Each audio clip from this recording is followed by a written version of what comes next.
Samuel, boa noite. Seja bem-vindo. Boa noite, Vanessa. É um enorme prazer, né, estar participando contigo, buscando, assim como todos os demais profissionais, contribuir um pouco para o aprimoramento, da profissão, um amplo conhecimento, do dia a dia, de cada área, apesar de que, como eu costumo falar, eu sou suspeito em falar quando se fala em saúde mental, porque eu gosto demais, sou apaixonado por saúde mental, né? Já atuei em outras áreas como NASP, meu estágio, inclusive, foi no hospital, né? E o outro estágio extracurricular foi na Secretaria de Assistência. Mas, para mim, saúde mental é algo diferente, né?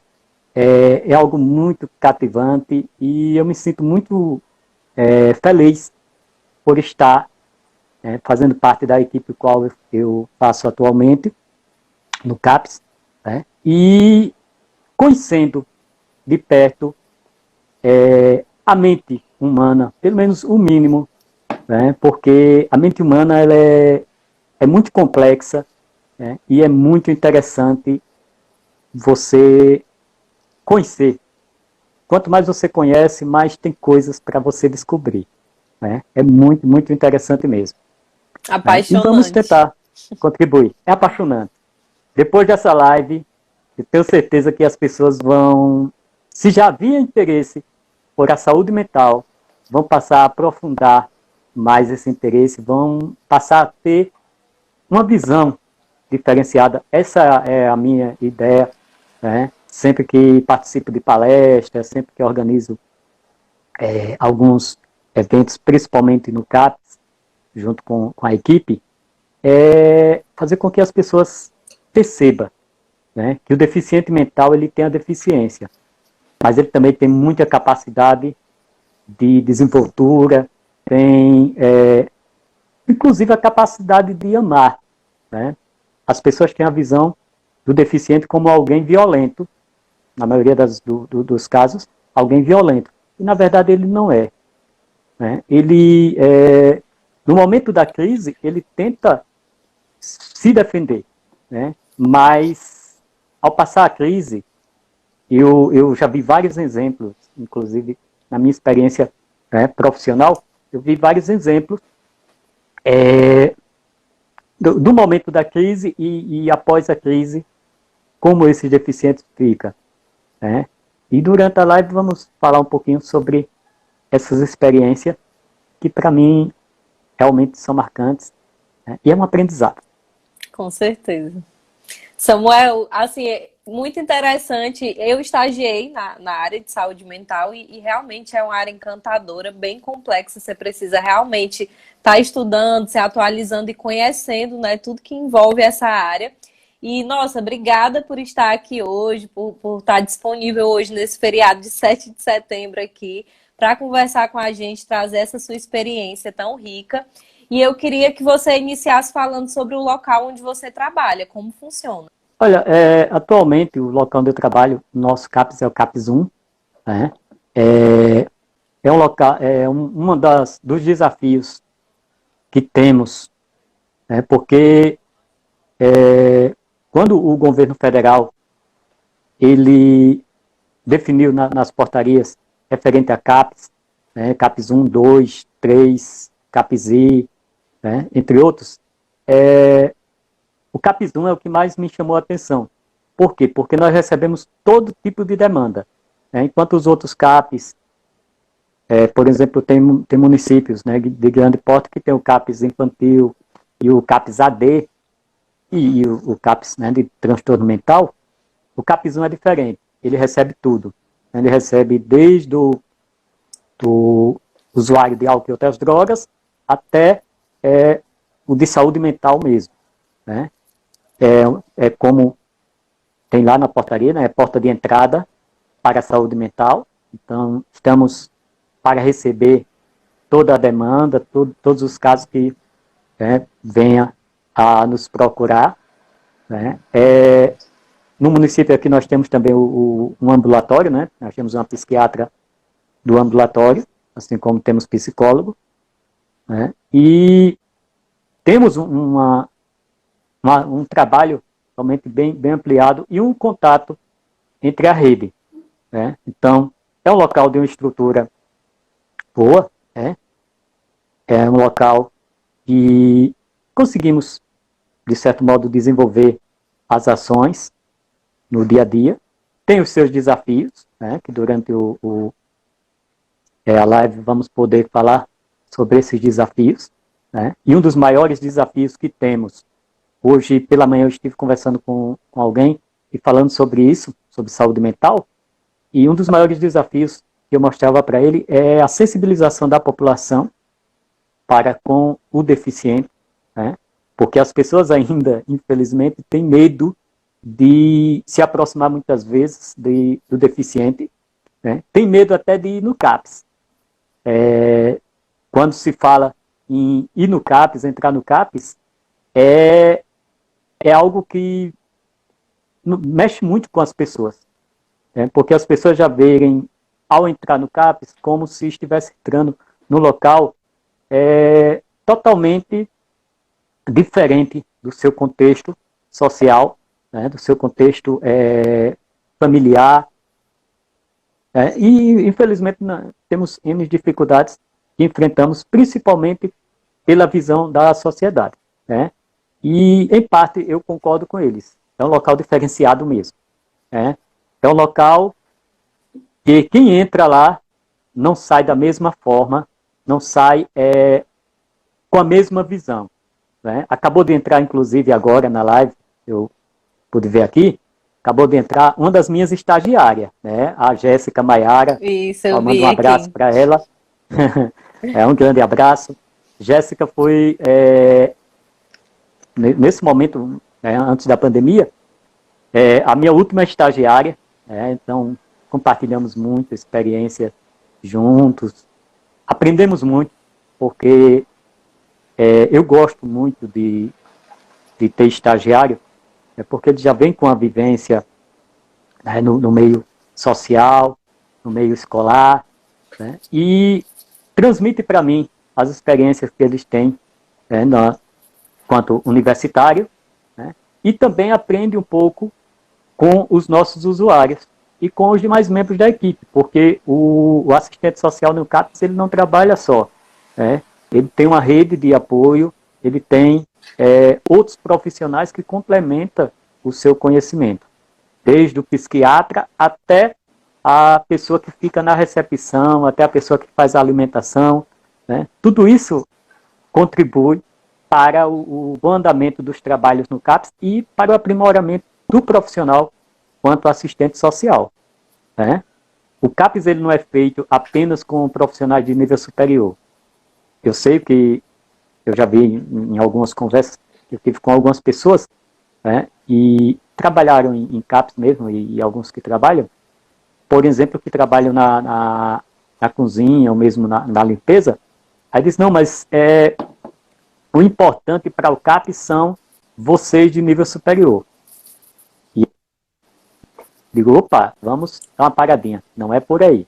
O importante não é apenas a equipe de nível superior, mas sim vocês que fazem todo o... Porque muitas vezes o usuário ele, não tem um contato, né, diretamente no primeiro momento com o profissional de nível superior, mas com o pessoal da limpeza, com os monitores, né, e isso contribui muito para o bom andamento dos trabalhos. E assim, o que você indicaria, né? O que um assistente social precisa conhecer, entender para atuar nessa área?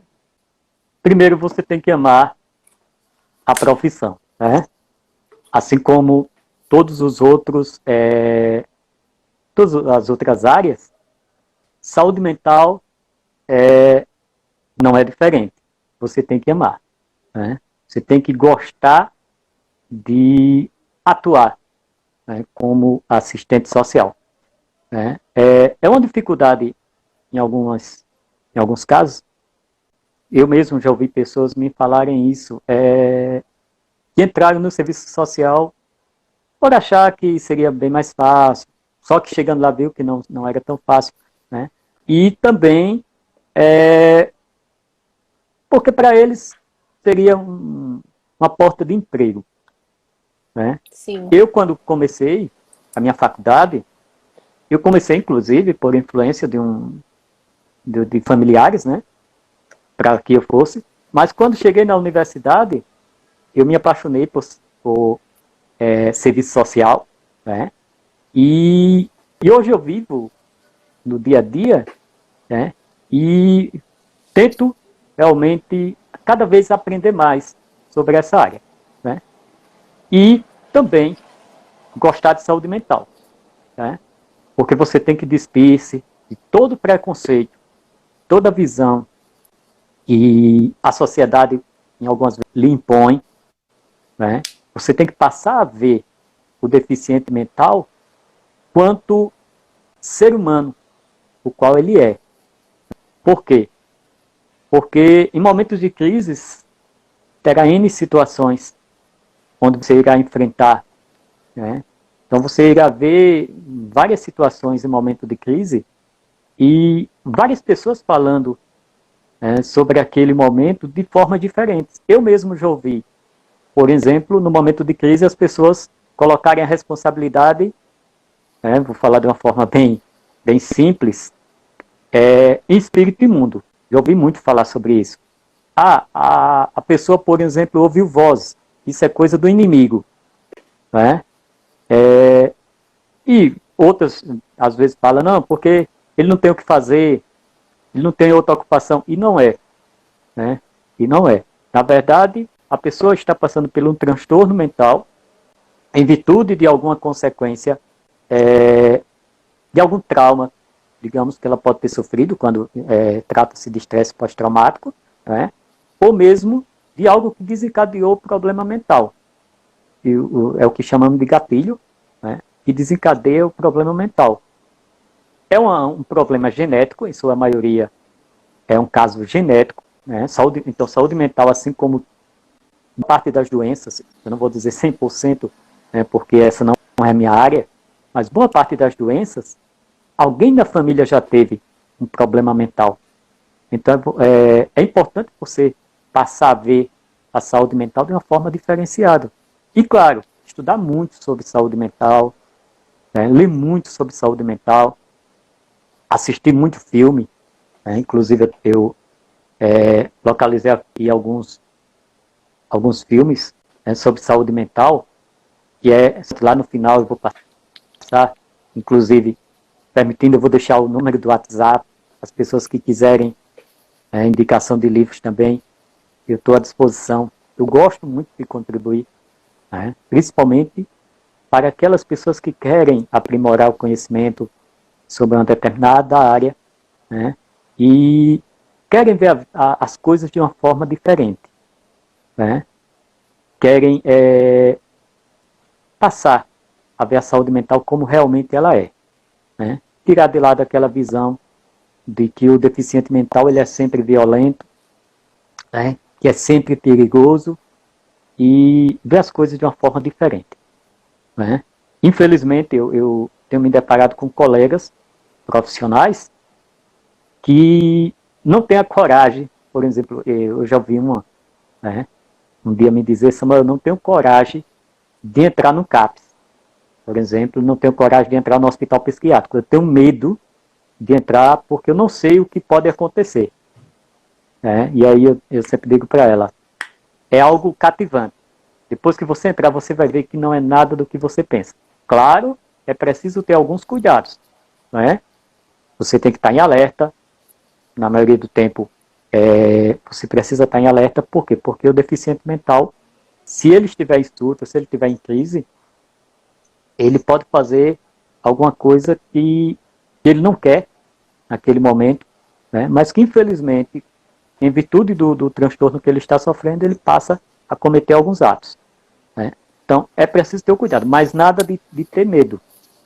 Né? Porque só indo mesmo no hospital psiquiátrico, em um CAPS para ver como é diferente. Né? Eu, por exemplo, tenho temos usuários em saúde mental e estuda, que estuda. Eu tenho um dos nossos usuários, por exemplo, que quando ele chegou no CAPS, ele tinha a série. Hoje terminou o ensino médio, já, graças a Deus, terminou o ensino médio, né? E já estava conversando comigo outro dia, falando sobre ir para a universidade, perguntando para mim se era possível ele ir para a universidade. Eu falei para ele que o céu é o limite. Ele pode conseguir chegar onde quer, basta lutar, né? Basta manter o tratamento em dias, continuar fazendo o tratamento e buscar alcançar esse objetivo, né? Ele procurou conversar comigo porque eu lembro-me, a primeira vez ele esteve conversando comigo em 2010, lembro até o ano, o primeiro atendimento que eu fiz com ele, ele estava com medo de voltar para a escola, do preconceito que a escola teria, né, do preconceito que os colegas teriam, e eu falei para ele que ele é único neste mundo. Ele é especial. Mostrei para ele a importância que ele tinha para ele mesmo. Primeiro, ele precisa ver ele, né, como realmente é. E depois começa a ver as demais pessoas. Mas primeiro se preocupar com ele, né? E isso contribuiu muito, porque todas as vezes que ele olhava para as pessoas, que alguém olhava meio sem jeito para ele, quem sabe um pouco preocupado, um pouco com medo, ele passava a lembrar de tudo que eu falava, né, para ele, da importância que ele tem no dia a dia, e que a única pessoa que poderia impedir de alcançar alguma coisa era ele próprio, né? Ele tinha muito a alcançar. Nós temos N usuários, né, que conquistaram já algumas coisas mediante esforço, mediante crença. Outro dia eu atendi uma usuária, por exemplo, com pensamento suicida, né? E eu conversei muito com ela, mostrei para ela a importância que ela tinha na família, na sociedade, mostrei para ela que as pessoas têm a visão, né, muitas vezes distorcida da saúde mental, mas que isso não deveria trazer um certo transtorno para a vida dela, porque a vida dela era o bem mais importante que ela tinha. E eu comecei a mostrar para ela várias situações, né, vários momentos na vida dela que ela conquistou. Ela esperava impossível. Acho que 5 dias depois eu encontrei com ela, ela veio, me abraçou, né, e disse: eu vou seguir os seus conselhos. Voltei para a escola, estou tirando boas notas e eu estou fazendo a diferença, como você me pediu um dia. Faça a diferença aonde você estiver, para o bem. E graças a Deus, realmente ela está alcançando os objetivos dela. Que maravilha, mas Samuel. É ler, viu? É ler, é pesquisar, é ver a saúde mental de uma forma diferente, né? De uma forma cativante, de uma forma mais humana.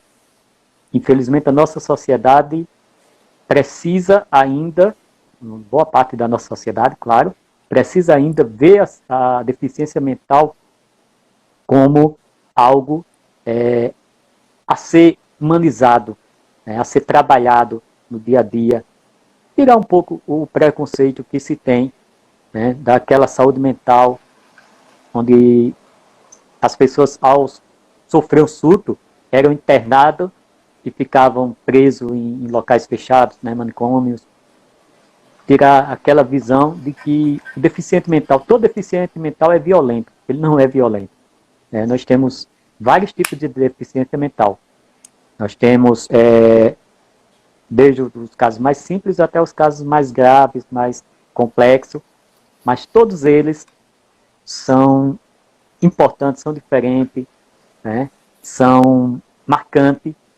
Cada usuário, né, que atendemos no CAPS é uma experiência nova, porque eu já recebi casos, por exemplo, de delírio religioso, Já atendi casos de pensamento suicida. Isso aí, infelizmente, é algo que tem crescido na nossa sociedade, né?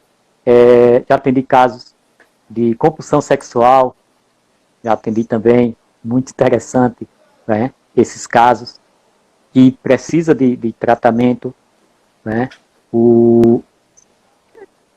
Já atendi casos de ciência também. Então são muitos casos e cada um mais interessante do que o outro. Retardo mental é outro que me chama a atenção. Eu tenho um usuário, por exemplo, que ele tem retardo mental, mas ele tem o WhatsApp. Ele fala comigo quase todo dia.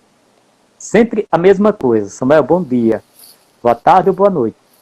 Ou, quando ele quer, quando ele quer fazer raiva mesmo, ele fala de política. Bacana. Samuel, passou um filme na minha cabeça. Passou um filme na minha cabeça aqui do contato, da Foi. experiência que eu tive no estágio. Nossa, e são diversas demandas, né? Cada uma com a sua particularidade. Você precisa realmente estar bem preparado para receber cada tipo de demanda, saber lidar com isso, né? E eu queria saber de ti o que você faz? Quais são as atividades que você desenvolve no CAPS? Quais são suas atribuições lá? Olha, o profissional de serviço social, né, ele é um interlocutor, né, entre o usuário, a equipe e a rede de apoio, né? Então, geralmente é feito participando dos grupos, né, que são grupos, às vezes, primeiro é o grupo do Bom Dia, né, onde fazemos com todos os usuários. Então, buscamos saber desse usuário como ele passou o final de semana ou como ele passou a noite, né? Então, eles conseguem expor, uma boa parte, na verdade, consegue expor como passaram a noite ou passaram o final de semana. Às vezes, tem alguns casos que eles sentem um pouco de vergonha. Então, a equipe, como um todo, observa todos os detalhes. Enquanto eu estou falando com os usuários, os outros companheiros que trabalham comigo, desde do monitor, né, até o outro profissional de nível superior, observamos as ações daqueles usuários. Então, observamos detalhes. Às vezes, uma coisa simples nos faz ver que realmente ele não está bem. Então, é realizado o primeiro grupo, com o grupo de acolhimento, né, que é o Bom Dia. Depois do acolhimento, depois do Bom Dia, então anotamos tudo que nos foi passado, né, e tiramos também as dúvidas, caso apareça. Né. Falamos um pouco sobre algumas situações. Geralmente, eu prezo muito, na minha área, em falar muito sobre direitos. Né. Não é que outras questões não sejam importantes, mas eu falo muito sobre direito e sobre realmente o convívio no meio social. E eu falo mais sobre isso, principalmente porque eles têm uma vida fora do CAPS, então eles têm o dia a dia na igreja, né, nos bailes, tem um convívio diferenciado e que faz com que, muitas vezes, eles acabem sofrendo algumas situações bem delicadas, né, nesses locais. Primeiro, por pessoas não saberem o que é saúde mental e como ela funciona. Né? Então, eu busco sensibilizar eles da importância deles compreenderem essas pessoas, verem que essas pessoas não compreendem, não entendem ainda que a saúde mental é algo diferente, é algo marcante, e que alguns casos de deficiência mental, né, esses deficientes, eles naquele momento eles estão no mundo deles, eles não estão no mundo real, né, no mundo qual estamos vivendo. Então eles estão no mundo deles, né? Inclusive companheiros que às vezes vai me visitar lá, eles acham muito interessante, porque às vezes o usuário chega para mim e diz assim, eu vi tal coisa. E aí o rapaz olha para mim e acha que isso não existe. Aí eu olho para ele e digo, rapaz, foi mesmo, você viu, viu. Eu tenho certeza que você viu. Né? E aí eu vou norteando ele, vou compartilhando aquele conhecimento, aquilo que ele acha que viu, né? Naquele momento de crise, e eu vou mostrando para ele outros caminhos. E permita ele perceber de uma forma diferenciada, né, que aquilo não é a realidade, aquilo é apenas um pensamento, é a mente dele, né, que está trabalhando naquele momento de uma forma diferente. Mas é algo muito cativante, muito interessante. Saúde mental é algo especial. Né, são alguns anos de experiência, não poucos anos, né? Mas é algo que chama muita atenção no dia a dia. E são experiências novas, né? A cada dia é um aprendizado maior, é uma experiência, né? A cada momento. E é marcante, né? É marcante. Durante a live, você vai ver o quanto Você já conhece, né? Porque já Sim. estagiou, mas quem ainda não teve a oportunidade de estagiar, que não teve ainda a oportunidade de conhecer a saúde mental, como realmente ela é, né, de ir ao CAPS, eu aconselho. Vá ao CAPS do seu município, converse com o assistente social de lá, busque conhecer, né, a deficiência mental como realmente ela é. Eu costumo muito falar em palestra, inclusive em uma universidade, há um tempo atrás eu tive uma palestra, né, e eu falei que se a sociedade passasse a ver a saúde mental da forma que realmente ela é, teríamos menos preconceito quanto à deficiência. Né? E iríamos diminuir também a quantidade de situações, né, o qual as pessoas enfrentam, né, e muitas vezes sofrem sozinhos por terem vergonha de falar, né, que precisam de ajuda, que está com algum problema mental, né, seria bem diferente. Infelizmente, como eu falei lá no início, né, a sociedade ainda tem um certo preconceito e tem também aquela visão de que boa parte de coisas que acontecem em nossa vida é responsabilidade do inimigo. Né? E não é. Verdade, viu? E não é. Né? É bem diferente. Problema mental é problema mental. Problema espiritual, para quem acredita, é problema espiritual. São duas coisas bem diferentes que não têm relação direta com o problema mental em si. Né? O problema mental é um problema genético, é um problema do cérebro, né? Que é tão pequeno, mas ao mesmo tempo tem uma capacidade enorme de armazenar informações, inclusive, Bagunçar um né, de pouco, né? descodificar Nossa. muita coisa, bagunçar. É muito interessante. Né? Nosso cérebro, ele é algo sobrenatural. Né? Há um tempo atrás eu participei, inclusive, de uma palestra com uma grande especialista em neurolinguística. Né? Infelizmente, acho que há 2 meses, 3 meses, o nosso estado perdeu essa profissional, já faleceu ataque cardíaco, mas os companheiros aqui de Alagoas com certeza já tiveram a oportunidade de participar de uma palestra com ela, que era a Luli Pimenta, uma especialista em neurolinguística. A mulher era crânio, né? E ela mostrou o quanto o nosso cérebro ele tem potencial de certas decisões, né? Inclusive a força. A força do ser humano, as pessoas pensam que está no braço. E não está. Ela está no cérebro. Ela está no cérebro. Ela provou isso, inclusive, colocando 4 mulheres, né, para levantar um homem de 70 quilos. Aí pode-se dizer, mas é uma coisa simples. Não é. Porque ela mandou fechar a mão, abrir o dedo e colocar, né, e no outro, e elas levantarem. Sendo que ela programou o cérebro, né, dessas pessoas para levantar 5 quilos. E só acredita mesmo quem já participou da palestra dela e vê. Conseguiram levantar até um certo ponto esse rapaz, né?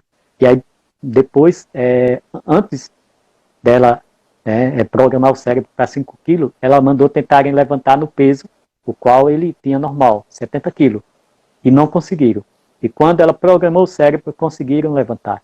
E ela falou, olha minha gente, isso aí foi para mostrar para vocês que a força de vocês não está nos braços, né? A força de vocês está no cérebro. Quando vocês pensam, acontece. Né? Seja naquele momento ou depois, mas acontece. É a mesma coisa, quando você tem medo de alguma coisa, né, tende ao cérebro a transmitir aquela informação do medo, e você começa a ver coisas. Né, E é começa muito real, né? a É ouvir. muito real como isso acontece. Muito real. Muito real. Né? Isso quando se fala em neurolinguística. E quando se fala em saúde mental em si, né, problemas mentais, é outra coisa bem interessante, porque o problema mental ele é bem mais profundo. As pessoas que passam por isso, elas verem realmente, né, no seu inconsciente, elas verem aquilo acontecendo com elas. Né? Elas sentem aquilo acontecendo com elas. Por exemplo, quem tem síndrome do pânico, né, ou mesmo ansiedade. Eu outro dia conversava com uma pessoa que ela tem ansiedade, e ela falava, Samuel, eu pensava que eu ia morrer. Eu sentia como se eu estivesse morrendo. Eu sentia o coração parando, eu sentia a falta de ar, né? Mas aí, naquele momento, ela parava, lembrava que não era por aí. Né? Calma, isso vai passar. Não se preocupa que vai dar tudo certo. Isso é apenas uma crise de ansiedade. E foi se acalmando, e o cérebro ele recebeu aquela informação, foi respirando, é outra coisa importante para oxigenar o cérebro. E o cérebro recebeu aquela informação que ela estava bem, que aquilo era apenas um problema da ansiedade dela. Né? E ela conseguiu superar aquele momento. Mas, uma hora ou outra, ela ainda volta a ter essa ansiedade, né?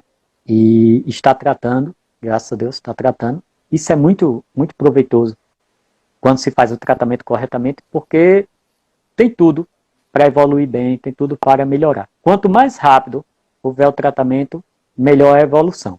Né? Quanto mais tardio o tratamento, mais a pessoa vai sofrer, mais complicado, dependendo do caso, pode ficar, né? Ou demorar mais um pouco o tratamento. Então, é muito interessante. Muito. Encantador, né? Uma área encantadora. A assistente social pode estar fazendo muita coisa, né? Inclusive, tá tendo um acompanhamento de perto, conscientizando a família, articulando a rede. Qual a diferença da atuação do psicólogo e assistente social no CAPS? As atribuições, né? Enfim. Qual a diferença do psicólogo? Nós temos atribuições em comum, né? Que são os grupos, só que o olhar é diferenciado. Né? Eu vejo o usuário quanto ser social, quanto pessoa dotado de direitos. Né? E o psicólogo, ele vê quanto ser social, mas ele vê também o lado psicológico. Né? Ele tem uma visão bem diferente. Em alguns aspectos, há um complemento. Por quê? Observamos o usuário como um todo.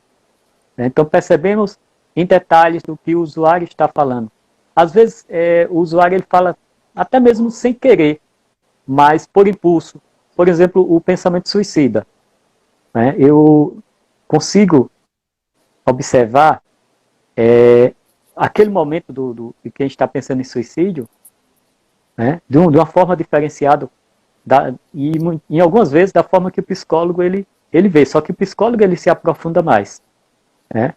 Que infelizmente o pensamento suicida, ele é algo que tem crescido, né, em nosso país, é algo que as pessoas ainda não estão percebendo a gravidade quanto deveria, principalmente os pais.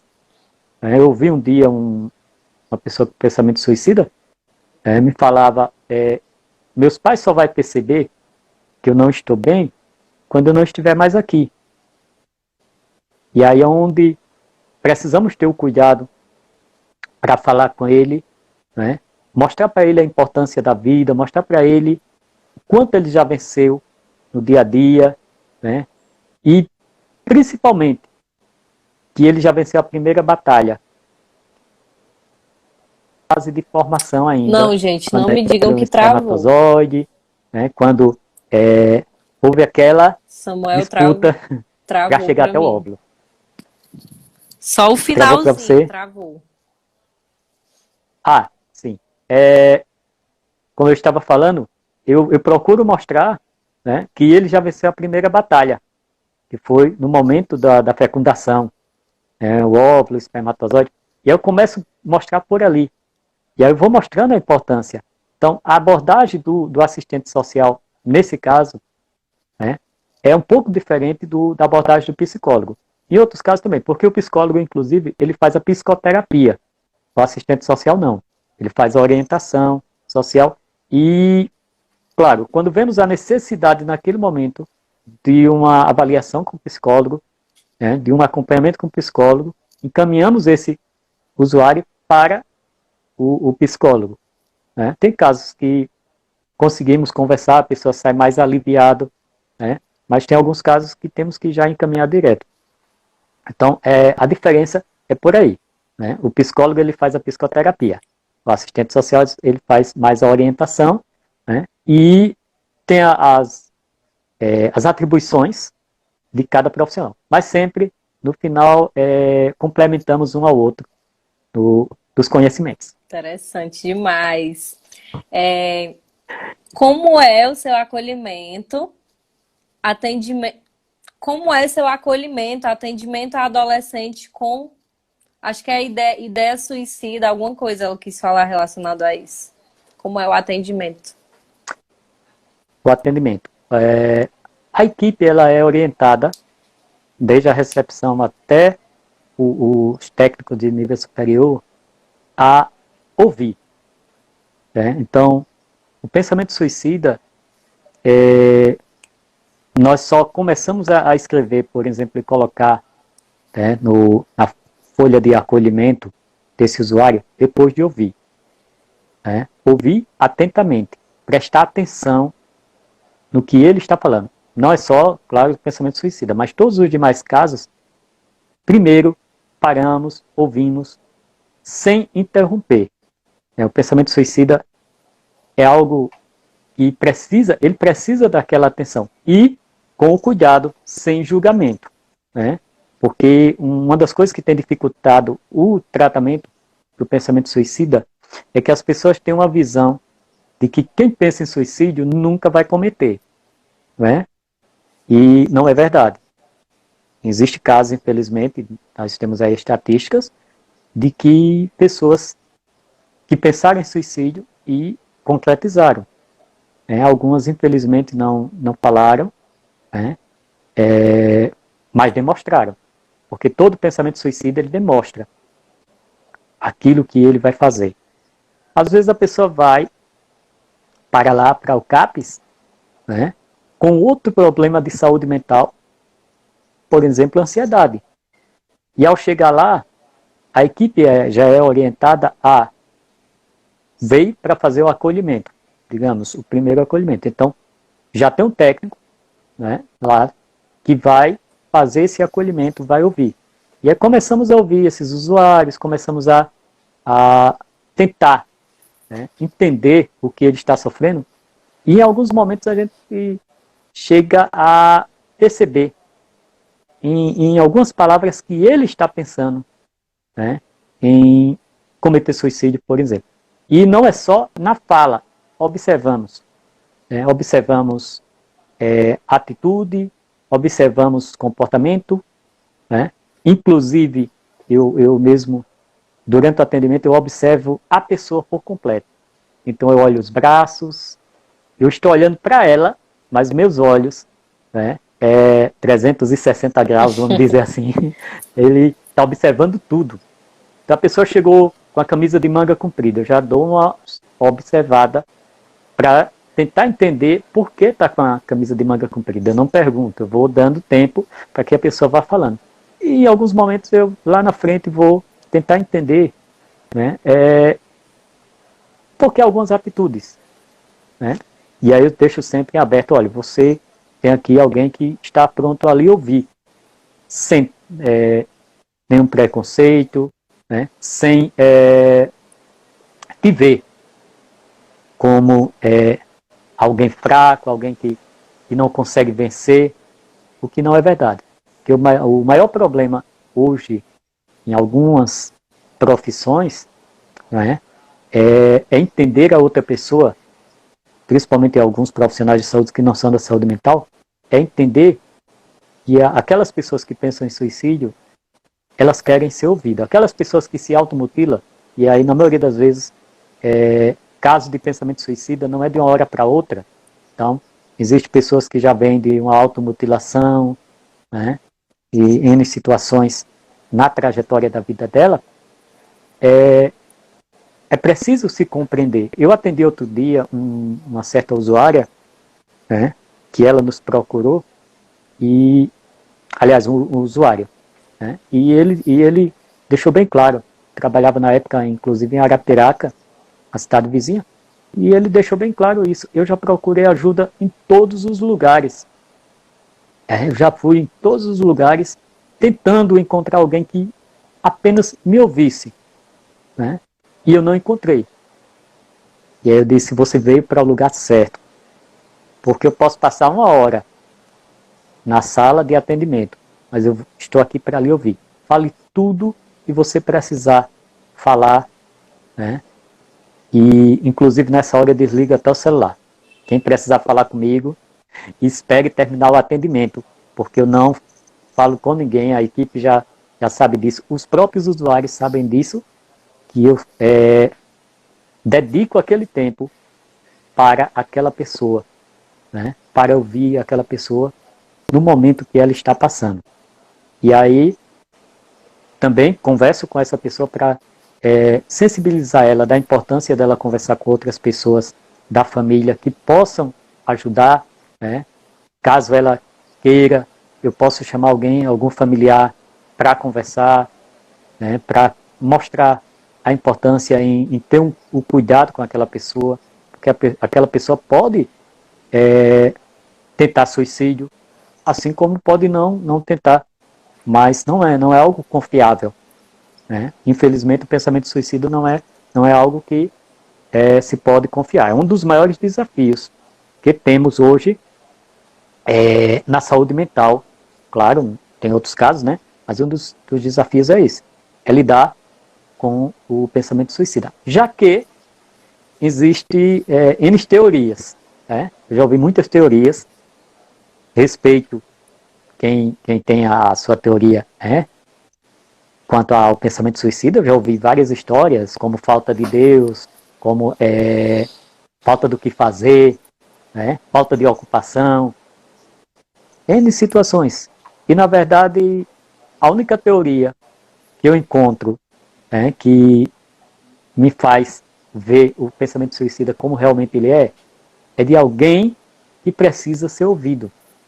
Alguém que precisa de uma mão amiga, de alguém que esteja ali ao lado, né, atento àquele sofrimento. Né? Na maioria das vezes, o pensamento suicida ele vem por algum fator anterior que aconteceu, né, que, na vida, que não foi resolvido naquele momento. Né? Já atendi e eu já vi N situações de motivos que levaram e desencadearam ao pensamento suicida. É bem interessante, um pouco complexo. Né? Se a pessoa não puder ajudar nesse caso, o melhor a fazer, primeiro, ouvir, sem interromper, né? E orientar a buscar ajuda profissional, seja no CAPS, seja com um psicólogo, mas procurar ajuda profissional. Né? Isso não é sinal de fraqueza, buscar ajuda. nós, quanto seres humanos, em algum momento da nossa vida, vamos precisar de alguém para nos ajudar, né? Então, é importante buscar ajuda. É importante, inclusive, eu falo isso na igreja qual faço parte, inclusive em outros companheiros de outras igrejas, eu mostro muito isso. É importante que os líderes espirituais entendam a importância que eles têm para os seus liderados, né? Então, chegou um caso desse, vamos deixar de lado um pouco o lado religioso, vamos ver ele quanto ser humano, no momento que ele está enfrentando, né? Vamos tirar um pouco de lado essa visão de que tudo é espiritual, né? E não é. Não é. Pensamento suicida é um distúrbio realmente, né, no cérebro, é algo psicológico, é algo que precisa de tratamento, de acompanhamento, e só buscando essa ajuda profissional para lidar com aquele sofrimento que ele enfrentou, às vezes durante longos anos, né, ou mesmo pouco tempo, mas que marcou a vida dele, que fez com que ele viesse a sofrer, né, de uma forma muito tremenda, muito forte, que ele consiga resolver aquele problema, ou pelo menos minimizar aquela situação, né? Então, é dessa forma que precisa se trabalhar. Claro que não é só o pensamento suicida, mas qualquer outro problema mental, eu atendo, eu procuro dar atenção.